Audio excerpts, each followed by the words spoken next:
Bonjour à toutes et à tous, bienvenue dans cette nouvelle vidéo, c'est Franck-Pierre de l'atelier des nouveaux entrepreneurs. Alors cette vidéo aujourd'hui est un petit peu particulière parce que c'est la première d'une longue série, en tout cas je l'espère, ça va dépendre de ce que vous allez en penser. Je lance une nouvelle rubrique sur la chaîne, la rubrique donc questions-réponses. Le principe il est très simple.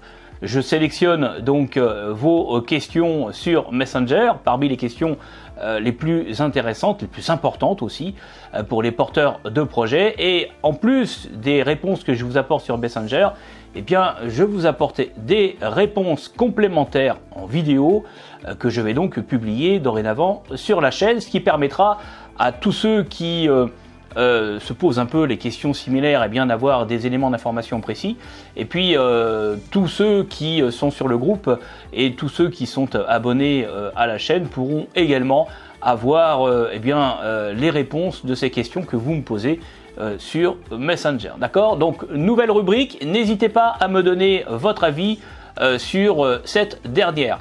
Petite info, pour chacune de mes vidéos maintenant, vous aurez une fiche de synthèse que vous pourrez télécharger. Vous avez le lien dans la description de cette vidéo, comme d'habitude, et en fiche info en haut à droite. Alors, parmi les nombreuses questions que vous me posez sur Messenger, il y en a une qui revient assez souvent, à savoir quand on est salarié et qu'on n'a pas forcément envie de démissionner de son travail, donc quand on est salarié, peut-on quand même créer sa micro-entreprise? Alors la réponse, elle est oui, mais il va quand même falloir respecter un certain nombre de choses et c'est ce qu'on va voir tout de suite. Alors déjà, ce qu'il faut savoir, c'est qu'il y a un cumul autorisé par la loi. Si vous êtes salarié du domaine privé, eh bien vous pouvez, sous certaines conditions, cumuler votre emploi avec une auto-entreprise. Ceci, quelle que soit la nature de votre contrat, que vous soyez avec un contrat d'intérim, un contrat à durée donc déterminée ou encore indéterminée, que vous soyez également en stage. Alors ça, c'est la première chose. Ensuite, sans restriction de domaine, c'est-à-dire que vous soyez dans l'artisanat, dans le commerce ou encore dans une profession libérale, alors à l'exception évidemment des professions légalement exclues de l'auto-entreprise. Alors très concrètement, quelles sont les activités qui interdisent le cumul entre la création d'une micro-entreprise et le salariat? Donc, la plupart des activités permettent le cumul auto-entrepreneur et salarié. Maintenant, il existe quelques exceptions. Donc, vous avez un certain nombre de professions qui ne pourront pas être exercées sous le statut d'auto-entrepreneur tout en étant salarié. Concrètement, les professions libérales réglementées, comme les professions médicales, médecins, infirmiers, sages-femmes, vétérinaires, ne peuvent pas exercer leur activité et en plus créer une micro-entreprise. Les professions juridiques et judiciaires, typiquement avocats, huissiers, notaires, greffiers, et puis les commissaires aux comptes ou encore l'expert comptable. Alors vous avez aussi d'autres professions qui sont concernées par l'interdiction de cumul entre micro-entreprises et salariat. Vous avez donc certaines professions agricoles, vous avez également les professions du secteur de l'assurance. Idem pour les fonctionnaires, qui par contre eux pourront cumuler le statut de micro-entrepreneur et de salarié uniquement sous des conditions assez précises. À savoir, pour les fonctionnaires employés à temps plein, eh bien, il faudra obtenir l'accord de votre hiérarchie et ne pas dépasser plus de 3 ans d'activité. Et puis pour les fonctionnaires à temps partiel, soit moins de 70% de la durée légale du travail, il faudra en informer votre hiérarchie pour pouvoir créer votre micro-entreprise. Alors comme je vous le disais donc en introduction de cette capsule, pour être à la fois micro-entrepreneur tout en étant salarié dans une entreprise, il va falloir faire attention aux possibles restrictions de votre contrat de travail. Et ça, c'est vraiment quelque chose de très important à bien vérifier pour éviter les problèmes par la suite. Parce que dans votre contrat de travail, eh bien, vous pouvez avoir tout simplement des clauses de non-concurrence et de confidentialité. Donc ces clauses pourraient tout simplement vous empêcher d'avoir une activité indépendante en plus de votre contrat de travail salarié dans le même secteur d'activité que l'entreprise qui vous emploie en tant que salarié. Il faut savoir que d'ailleurs, ces clauses de non-concurrence et de confidentialité dans votre contrat de travail, même à temps partiel, le temps partiel est également concerné par cela, donc ces différentes clauses de non-concurrence et de confidentialité peuvent verrouiller tout simplement vos actions, y compris au-delà de votre contrat. Donc il faut reprendre votre contrat de travail pour vérifier tout simplement tout ça. Alors, je sais que là, vous êtes en train de vous demander, mais concrètement, qu'est-ce qu'il faut vérifier? Bien, dans un premier temps, il faut vérifier qu'il soit bien possible pour vous de monter tout simplement votre micro-entreprise dans le secteur que vous êtes en train de viser, que vous êtes en train de choisir. Ensuite, il va falloir vérifier au niveau de votre contrat de travail que les clauses limitatives ne soient pas abusives. Et puis, il va falloir aussi que vous puissiez vérifier que, vous avez le droit d'exercer dans un cadre légal votre nouvelle activité de micro-entrepreneur. Donc ça, c'est pour tout simplement les clauses de non-concurrence et de confidentialité. Maintenant, vous pouvez aussi avoir dans votre contrat de travail une clause d'exclusivité. Donc là encore, il va falloir vérifier ça. Alors, cette clause, première chose déjà à savoir, c'est que cette clause ne s'applique pas au contrat à temps partiel, d'accord? Première chose. Ensuite, ce qu'il faut savoir également, c'est que cette clause oblige le salarié, tout au long de la durée de son contrat de travail, à travailler uniquement et exclusivement pour tout simplement son employeur et à n'avoir aucune autre activité professionnelle rémunérée en dehors de l'entreprise. Ok? Donc si vous êtes en bon terme avec votre employeur et que vous avez signé votre contrat bien avant que naisse votre projet de micro-entreprise, eh bien vous pouvez envisager tout simplement de revoir avec lui votre contrat de travail et de supprimer tout simplement cette clause. Alors, petite information importante de jurisprudence quand même, il faut bien avoir en tête que selon la Chambre sociale de la Cour de cassation, la clause d'exclusivité n'est valable que si elle est indispensable à la protection des intérêts légitimes de l'entreprise, si elle est justifiée par la nature de la tâche à accomplir et proportionnée au but recherché.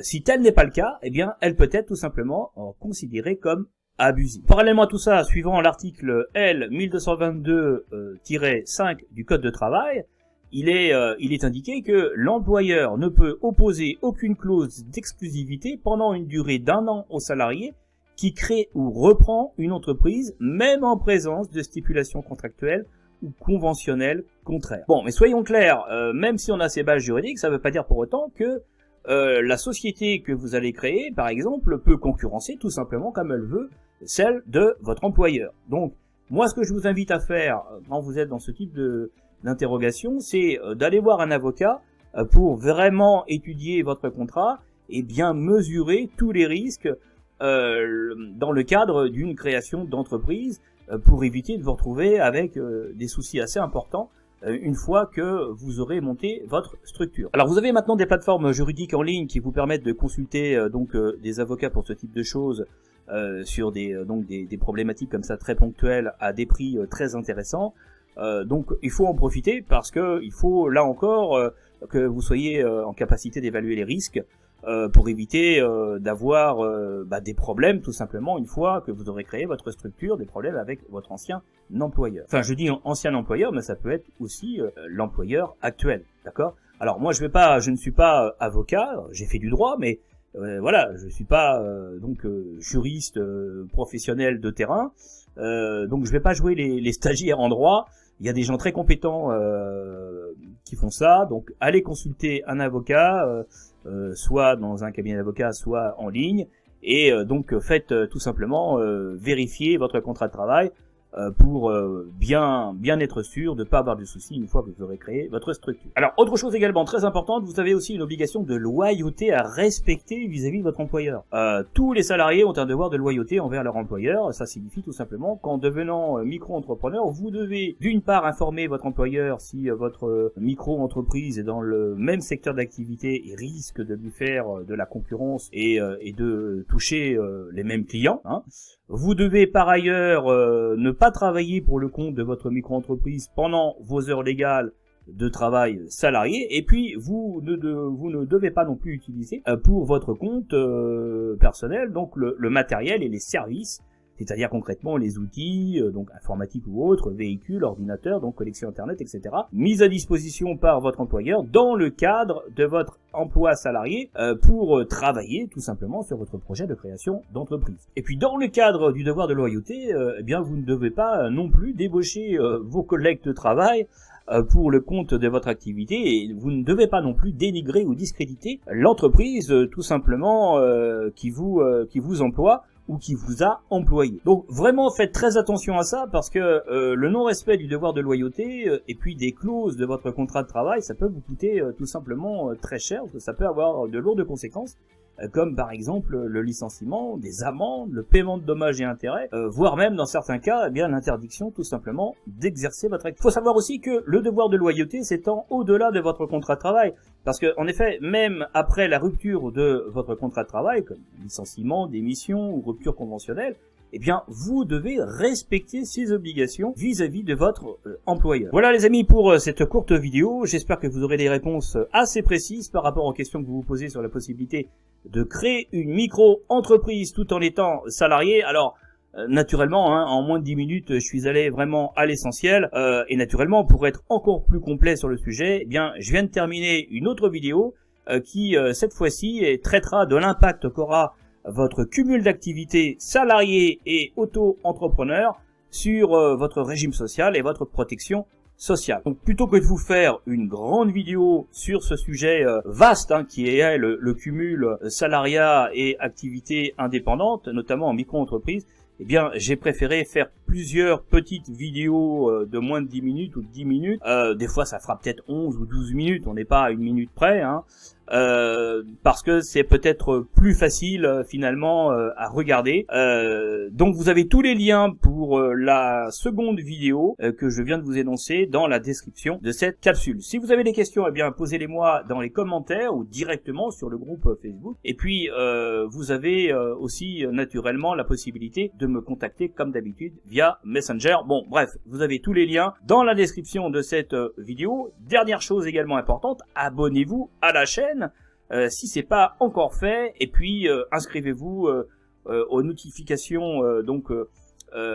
Tout simplement, donc faut cliquer sur la petite cloche que vous avez sur la page d'accueil de la chaîne. Inscrivez-vous aux notifications pour ne louper aucune publication de vidéo dans l'avenir. D'accord? Sur ce, eh bien écoutez, je vous dis bon courage pour votre projet et puis à bientôt. Salut!